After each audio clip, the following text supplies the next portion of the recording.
भदारी। लक्ष्मीनाथ बसबोरवा। शशुराम अभी अभी खेत से लौटा था। उसने अपना हल सहन में रखा और जल्दी जल्दी नहा धोकर धोती बदलकर तेजी से बावर्ची खाने में दाखिल हो गया, जहां उसकी बीवी भदारी खाना बना रही थी।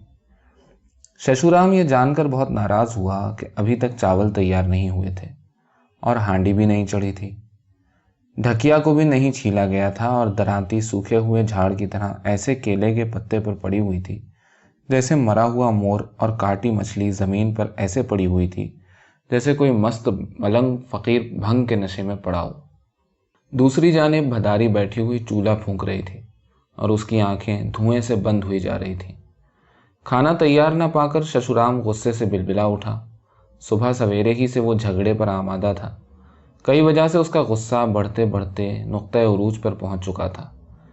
कृष्ण नका दासी के मेले की वजह से उसने कल खेत नहीं जोता था और आज सुबह बैलों ने उसे बहुत परेशान किया था।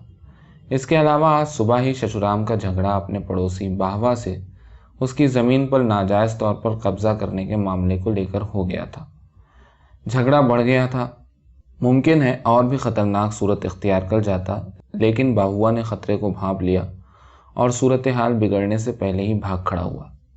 ये पुरानी कहावत है कि जब किसी को गुस्सा आता है तो वो अपनी बीवी पर उतारता है। पहले भी ऐसा मौका आया था कि ख़तरनाक बाहुआ की इश्तियाल अंगेज़ी ने शशुराम के गुस्से को इंतहा तक पहुंचा दिया था और उसने अपना गुस्सा ठंडा करने के लिए भदारी की पिटाई लगा दी थी, सिर्फ इतनी सी बात पर कि उसने वक्त पर बैलों को चारा क्यों नहीं दिया था। भदारी धरती माँ की तरह सब्र सुकून के साथ ज़बान पर हरफ शिकायत लाए बगैर ज़्यादतियों को बर्दाश्त करती रही। भदारी को कामिल यकीन था कि यह वक्तन फ़वक्तन मारपीट और गाली गलोच बिल्कुल उसी तरह फितरी बात है जिस तरह नींद और भूख ये शादीशुदा ज़िंदगी का एक नागुज़ीर हिस्सा है।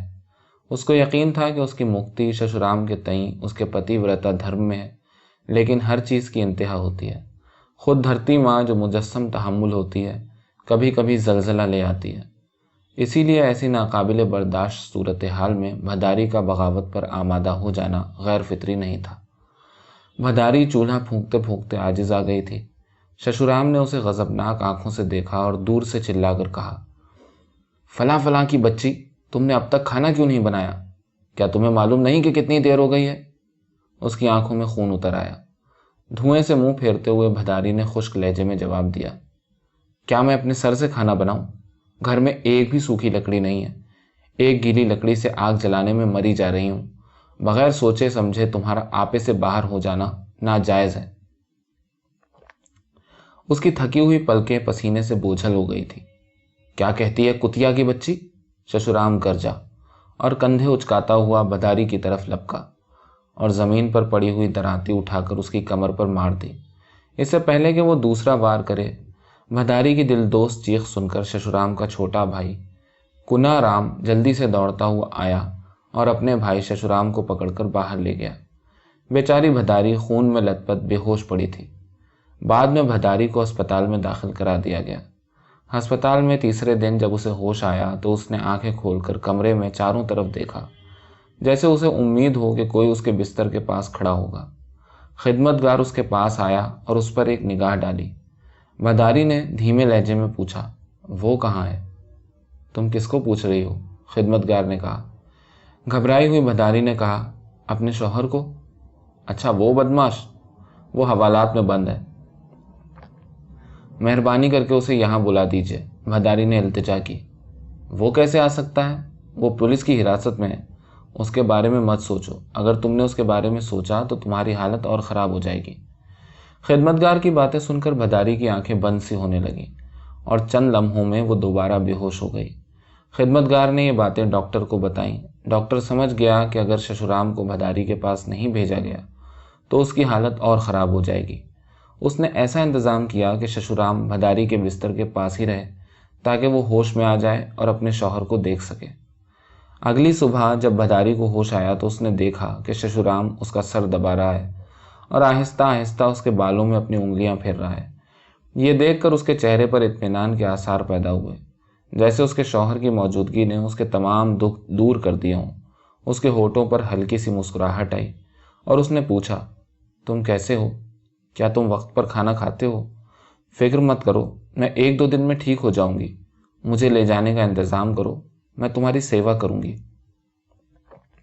ششورام کی آنکھوں سے آنسوؤں کی دھارا امڑ پڑی۔ بھداری نے ڈاکٹر کو اپنے بستر کی طرف آتے ہوئے دیکھا تو کہا، سرکار مائی باپ، یہ بے قصور ہے، اسے چھوڑ دو، اسے معاف کر دو، میں بنتی کرتی ہوں، میرے پتی کو معاف کر دو، میں خود ہی دھراتی سے ٹکرا گئی تھی جس سے میرے چوٹ لگ گئی تھی۔ یہ کہہ کر اس کی آنکھوں میں آنسو بھر آئے۔ ڈاکٹر، خدمتگار اور ششورام بھداری کے یہ الفاظ سن کر سکتے میں پڑ گئے۔ ششورام اپنے غصے کو زیادہ دیر تک قابو میں نہ رکھ سکا اور دکھ کے مارے ایک بچے کی طرح پھوٹ پھوٹ کر رونے لگا۔ میں نے ہی اس کو دراتی سے مارا تھا، اس کے بدلے میں مجھے پھانسی کی سزا ہونی چاہیے۔ میں گنہگار ہوں، میں نے ہی اپنی بیچاری وفادار بیوی کو دراتی سے گھائل کیا تھا، اس نے پرجوش لہجے میں کہا۔